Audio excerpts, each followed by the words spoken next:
저희가 이제 중급 통계에서 고급 통계로 넘어가다 보면 오버피딩이라는 그 개념이 있습니다. 네. 안녕하세요. 저는 최재화고요. 오늘 비유의 주제는 오버피딩입니다.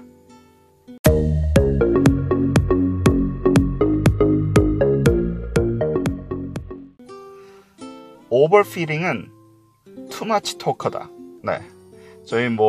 저도 말이 많은 그런 케이스인데, 말을 많이 하다 보면 이제 실수를 하기 때문에, 그래서 자꾸 방귀 끼다 보면 똥 싼다 이런 비유를 하시는 분들도 있고, 설명을 과도하게 어떤 말을 하다 보면 말을 안 하는 것보다도 못한 효과를 가져오죠. 그래서 적당하게 이야기를 하는 게 중요하고, 이 중용을 지키는, 그런 게 이제 중요하죠. 실제 바깥에서도 이제 그런 케이스들이 많은데, 통계나 모델링에서도 이 과적합 문제가 상당히 중요한 문제고, 그리고 이게 왜 일어나고 그 다음에 이걸 어떻게 해결을 할 수 있는지, 그리고 이게 어떤 관점으로 바라봐야 되는지 이런 것들에 대해서 조금 이야기를 하면 좋을 것 같아요.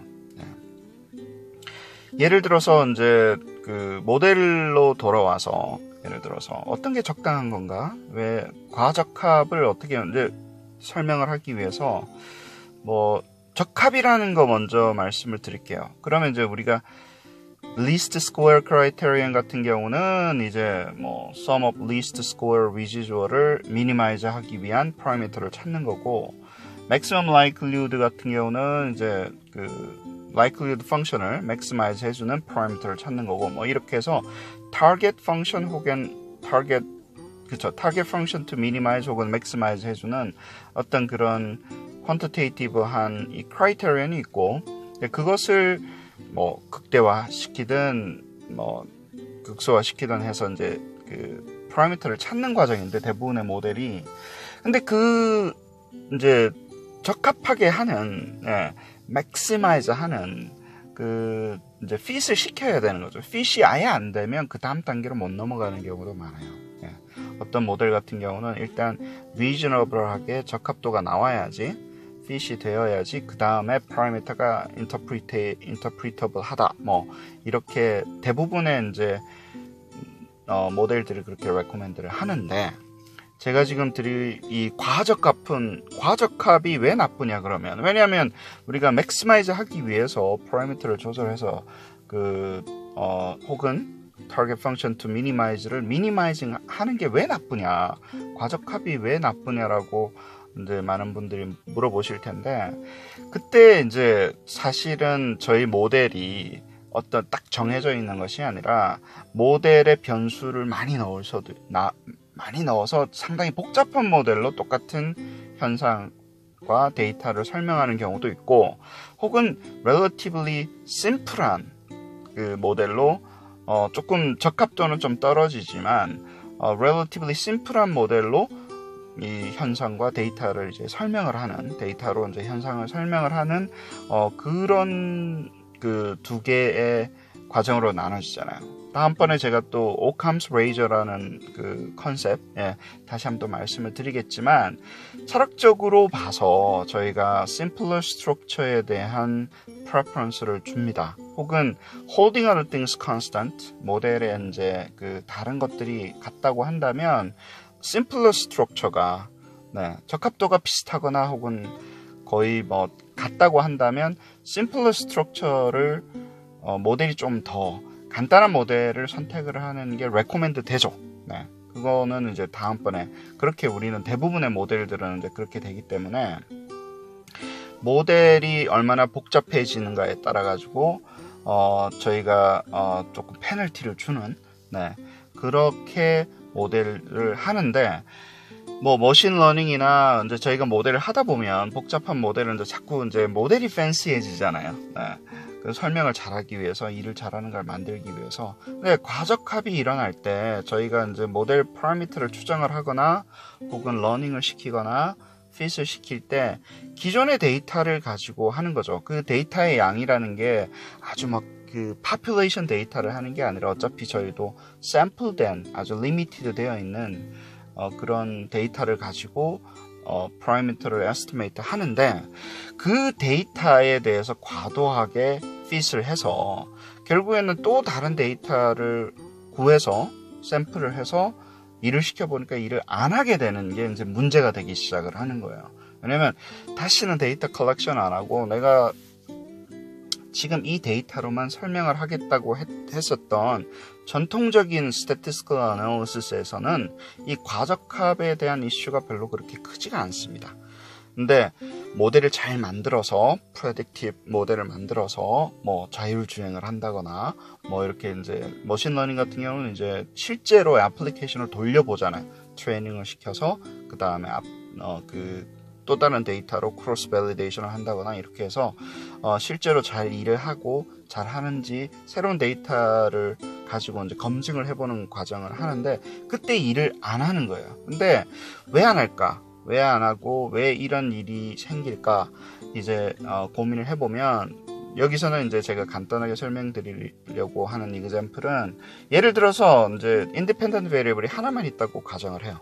실제 regression에서도 간단한 regression에서도 이 과적합을 설명드릴 수 있는 게 independent variable이 하나만 있고 dependent variable이 있다고 봐요. 근데 independent variable이 아주 디테일하게 있는 게 아니라 두 가지 레벨만 존재를 한다고 봐요. 뭐 0, 1 independent variable이. 네, 그리고 근데 그 0에 대해서 x가 0일 때 y가 많은 숫자가 있고 또 x가 1일 때 또 y가 이렇게 많은 숫자가 있다고 봐요. 예를 들어서 이게 regression을 돌리면 약간 t-테스트처럼 나오겠죠. 그죠? 네. 그때 이 상태로 해서 그냥 parameter가 두 개다라고 intercept하고 slope만 있다고 하게 되면 regression이 억지로 일을 하기는 합니다. 이 상황에서. 근데 여기서 갑자기 저희가 멀티 레벨로 올려버리면 멀티 레벨로 올린다는 얘기는 뭐냐면 인디비주얼하게 인터셉과 슬로프가 있는 상황을 얘기를 해보는 거예요. 그러니까 오버롤하게 인터셉과 인터셉과 슬로프가 있는 게 아니라 각 개인마다 인터셉과 슬로프가 있어야 되는 상황으로 저희가 모델을 좀 복잡하게 만들면 그러면 parameter가 each individual마다 인터셉과 슬로프가 있어야 되는데 데이터 포인트가 몇 개가 있나요? 두 개밖에 없잖아요. 그 각 개인마다는 두 개밖에 없잖아요. 그런데 그러니까 independent variable, dependent variable 결국에는 데이터 포인트가 두 개밖에 없는데 parameter도 두 개나 되는 거예요. 그러면 이게 each individual의 regression line은 perfect fit이 나오죠. 그렇죠. 그러니까 여기서 그 개인 간으로 봤을 때는 데이터가 너무 적은 거예요. 예. 그래서 그러면 perfect fit이라는 얘기는 개인 모델에서 individual 모델에서 이게 에러가 하나도 없냐? 실제로 0로 나오는데 일단 모델이 일을 안 하고요. 네. 두 번째는 그 0라고 얘기할 수 없는 거죠. 그 linear 모델이 perfect 모델이라고 개인 수준에서는 perfect 모델이라고 얘기할 수가 없는 거예요. 그러면 이제 이게 똑같은 regression 그런 간단한 상황에서도 저희가 regular regression에서 multi level로 올리는 순간 그렇게 진행이 되는 순간 과적합이 일어났다고 보는 겁니다. 이 경우에는 데이터 포인트가 너무 적은 거예요. 그 쪼개져 있는 그 인디비주얼 모델을 에스티메이트 하기에는. 첫 번째 케이스고 두 번째 케이스 같은 경우는 과적합을 어떻게 설명할 수 있냐면 오케이 그래서 이제 저희가 이제 그 인디비주얼 그로스를 하기 위해서 예를 들어서 그로스 모델링이라고 해보죠. X가 타임인 거예요. 그래서 1, 2, 3, 4, 5 해서 이렇게 왔다 갔다 하면서 그 우상향으로 이제 학생의 어떤 dependent variable이 증가를 하는데 그때 저희가 quadratic이나 예를 high order term을 넣어버리면 예를 들어서 square term,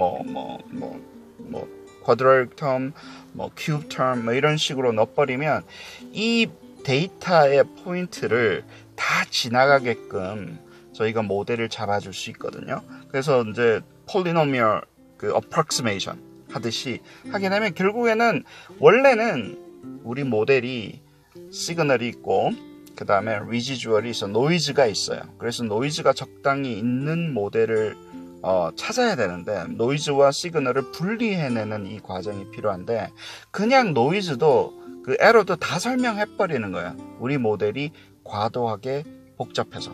네. 그래서 fit은 아주 잘 되는데 와 일을 정말 잘해. 네, 과거의 데이터에 대해서는 일을 정말 잘하는데 앞으로 새로운 데이터가 들어왔을 때는 일을 안 하는 거죠.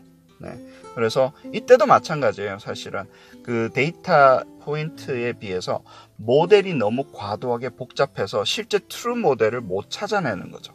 네, 그것을 또 오버피딩이라는 용어를 써서 이제 머신러닝 같은 경우는 이제 후자의 설명으로 대부분 하는데 저희 같은 소셜 비헤이비어 사이언스에서도 그로스 모델링을 할 때 하이 오더 텀이 들어가면서 그게 들어가는 게 정말로 트루 모델을 찾느냐라고 물어봤을 때는 과적합의 이 이슈를 항상 걱정을 해야 되고 과적합을 해결을 하는 방법들은 원래 뭐 알고 있는데 중간중간에 모른다라고 하는 그런 방법도 있고요. 그 다음에 모델의 컴플렉시티에 대해서 저희가 페널티를 충분히 줘가지고 실제로 과도하게 복잡해지지 않게 항상 방지를 해주는 두 가지 방법이 있는데 두 가지 방법 다 소셜 비헤이비어 사이언스에서는 아직 과적합에 대해서 저희가 어떻게 해야 되는지 정확하게 그 가이드라인이 없고 지금 나와 있는 가이드라인은 크로스 밸리데이션을 해야 된다. 데이터를 두 개로 나눠서 fit을 시키고 그리고 그 fit 시킨 게 두 번째 데이터로 얼마나 일을 잘 하는지 반드시 그렇게 밸리데이션 하는 그 과정을 크로스 밸리데이션이라고 하는데 크로스 밸리데이션을 해야 된다라고 그렇게 하는 게 네, 아주 지금 나와 있는 레코멘데이션 중에서는 가장 정설인 것 같습니다. 네, 도움이 됐으면 좋겠네요. 감사합니다.